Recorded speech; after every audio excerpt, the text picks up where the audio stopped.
Welcome to 10 Minutes. I'm Tony Scott, joined in studio today, the waiver. Hola. Peter Odney. How you doing today? How long have we known each other? I like Odney better than I'm Odd, super. because you are odd, but you should be called Odney. It's not 5 o'clock and the sun is down. Days are short. I don't know. You're still Odney. Fine. You're still Odney. I'll take it. All right, we got a long ways to go on this girls only show. No boys allowed except us two. We're here to commentate on some girls hockey this week in Minnesota. We've seen a lot of it. A lot of it. And we're here to talk about it. We're ready for it. Let's start with 15A. All right, let's do it. Let's hit it. Let's hit it. Let's hit it. We're hitting it. Edina Tonka Wayzata. If you were tired of the Lake Conference being one of the strongest girls hockey conferences in the state, that's too bad, because those three teams are in our top 10 for 15As, which looks good for the Lake Conference. I belted out the 15A rankings for the first time, and I tried my darndest to get some non-Lake Conference teams in there. That's Couldn't impossible. do it. It's impossible to do, though. Although there is one little tiny deja vu from last year, and that's the Proctor Hermantown Edina collision course. It happens all the time. Speaking of Proctor Hermantown, they won their home tournament over the weekend. They beat North Wright County 2-1 in the finals, which is a little bit, I would expect them, a number 2-ish team in the state, to take care of North Wright with a little bit more ease. That's why I have Edina number 1, because they're taking care of their opponents with ease. Ease. Style points. Style points, absolutely. 12A, we had an intruder from Winnipeg. Let's hear about it. Get out of here, Winnipeg. Winnipeg coming down to Proctor Hermantown and winning the Proctor Hermantown team in the finals 4-3. Edina Green cements their dominant, number 1 ranking. Just dominant. 3 wins over the past week. The Hornets are 16-1. They've won 14 straight. They're almost as good as the Chaskatchan boys PBAA team. No, that's too nice. Let's not make comparisons. Okay, well, I liken to that. They're having that good of a season. We'll see them in a week at the Dangle Fest. Dangle Fest. Both all first round games, 10A and 12A over at Burnsville, will be live streamed by 2 of your favorite girls hockey fans. One of your favorite. I'll be in one rink and he'll be on the rink. Hopefully he'll be on the platform over on rink 2, because I'm afraid of heights. I say one of us is afraid of heights. I'm afraid of heights, and I don't want to get up there. So you're going to get up there on rink 2. We're building a platform to video the games. All the first round games, 10A and 12A, will be broadcasted. It should be exciting. Speaking of that, Apple Valley and Burnsville, how did they do in the Sugar and Spice down in Hastings? They were everything nice in Hastings. Yes, they beat Armstrong Cooper 4-3 in the finals. Apple Valley Burnsville takes home the title. All right, that Sugar and Spice name gets me kind of hankering for a cookie. Okay, what's your favorite Christmas cookie? I really like the frosted soft ones from Target. So like the really gooey, plain white cookie with as much frosting on there? The white cookie covered in frosting, soft. That's like sugar inside. on sugar. You realize that, right? And then you wash it down with whole milk. It can't be 2%. That's it can't just be disgusting. Whole milk, and it can't be chocolate milk. It has to be white milk. That's disgusting. And it should be the generic kind from Target, not Kemp's. Oh, the milk. Yeah, the milk. Okay. The milk has to be the generic kind. But the best part is that you can get a platter of these cookies for $2.99. I know. Well, I don't know. $2.99 for unlimited happiness. Those are gross. I'm gonna go with. It's not really a Christmas cookie, but you get it. You get a lot of them. You see them on a lot of those mixed assortment trays. It's the Snickerdoodle. Really? Love the Snickerdoodle. I like it better than a sugar cookie. I like a Snickerdoodle. I like that. You like a Snickerdoodle cookie? I like not favorite. I like all cookies. Let's put it like that. But the Snickerdoodle's fairly low on my list of preferred cookies. All right. Switching gears back to hockey. I like 12 Bs. I think there's another Southern Minnesota juggernaut. Last year it was New Ulm Sleepy Eye.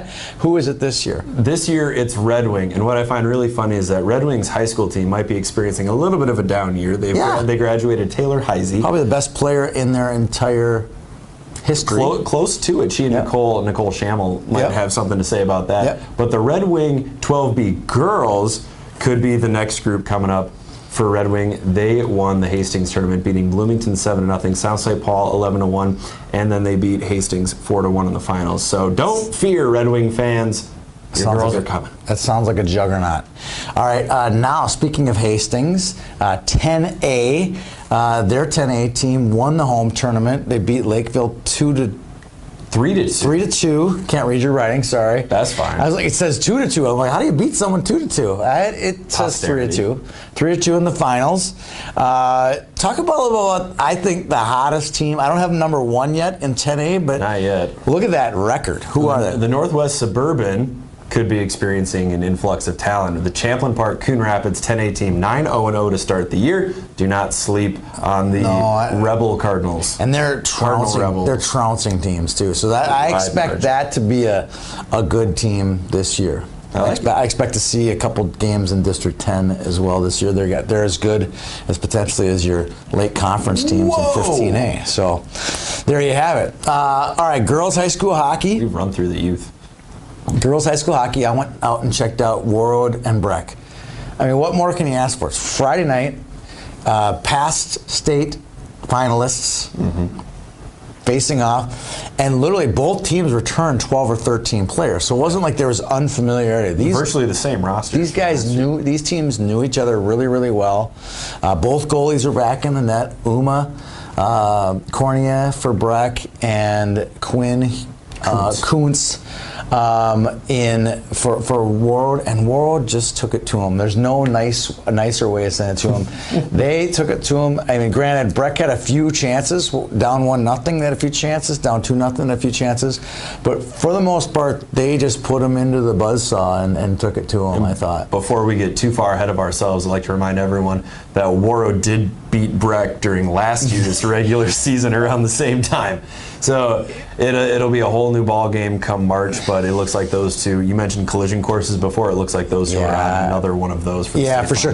And I love it. Izzy Marvin, the head coach for Warroad, it's like wasn't falling into any traps. He's like, well, it didn't work for us last year. I don't expect it to work for us again this year. He's avoiding every possible. And when I interviewed him, I tried my darndest to sucker him into a revenge. He would not fall for the revenge at all. Couple other notes. I did get Quinn Kuntz to fall for the revenge. Of course, first question, she nailed it. She goes, yeah, I'd be lying if I didn't say we didn't, it's still fresh in our minds. And she didn't say revenge, but, they were thinking about it. If they weren't, they aren't human, you know? It's impossible not to think about it. The other thought is the fans from Warroad, pretty impressed. Travel well? Oh, yeah. Wow. They were packed. You could see there was fire in their eyes every time. All 3 times they scored, it was a triumphant scream, if you know what I'm talking about. Yeah, it was great. So there's my take on that great game last night. I wish I could have been there. I tried to follow along on social media as much as possible. I did my best. Go ahead. What do you got here for the Maple Groves and the Andovers? Okay, it's a loss for Maple Grove. It's their first one on the season, but the fact that they held Andover, a team that has just been rolling through the Northwest Suburban Conference, they held them to 2-1. Okay, and I think Maple Grove may have found the blueprint to slow down Andover's offensive attack, which includes strong goaltending, pressure the D at the point, don't let Andover get too comfortable in the offensive zone, and simply slow the game down. Don't let them get in transition. Well, and that's not a bad team. The Maple Groves are really well coached. No, it's not a bad team. And there are still veterans of that team who've been in the state tournament. Certainly, so and the goaltender Lucy Morgan is one of the best in the state. But I think that the game plan also worked in their favor. Not a big surprise that it was closer than many expected. They're still top 10 teams, so it's not like it wouldn't have been a huge surprise had they won. Are you saying it's a huge surprise? I'm not Maple Grove. I don't know why you're getting so defensive. All right. Any other girls' high school action you want to note in the show? It's rivalry week in the Northwest Suburban Conference. Blaine takes on the aforementioned Maple Grove Crimson, and Andover plays Elk River Zimmerman. Could be a trap game for Andover. There's no such thing. Throw it out there, right? Now I'm going to go back on the Andover bandwagon. So there's no such thing as a trap game for Andover. They're too solid. See you later, bandwagon. All right, you got any boom roasteds today? I really don't. It's been a wonderful couple of months. A good start to the season. Nothing's really ground my gears yet. I don't really have one either. We kind of snuck one into the boys' show. Radiating positivity. We're just so positive here. You know, I really don't have one either. So we'd really have positive. to dig to find one. So I don't really have one either. We can move right on to game pucks. We definitely can. You want to go first? I do. Actually, I want to give a game puck to the Forest Lake girls high school team last year. There was Military Appreciation Night at Forest Lake, a wonderful event put on by junior Lily Walshek. I hope I'm pronouncing that correctly. What a great effort by her. It was, I mean, that's, you hear constantly all the time, millennials are ruining this, millennials are lazy. This is a millennial who held her coach, the administration, and the Booster Club's feet to the fire and got this done when she originally proposed the idea last year. So she stayed on the adults, and she came through for the Rangers and for military veterans last night. It's cool to be a part of. We talked earlier about Apple Valley Burnsville winning the Sugar and Spice at the 12A. We had a special surprise, we'll call it, a military surprise. Katie Nelson's brother, Matt Nelson, arrived unannounced and was announced at Center Ice. And his sister came and gave him a big hug and made the internet, and we were able to publish it. My apologies. The video quality in the video, it looked like a dad, you know, and I wasn't given the proper information, so my apologies to the Nelson family.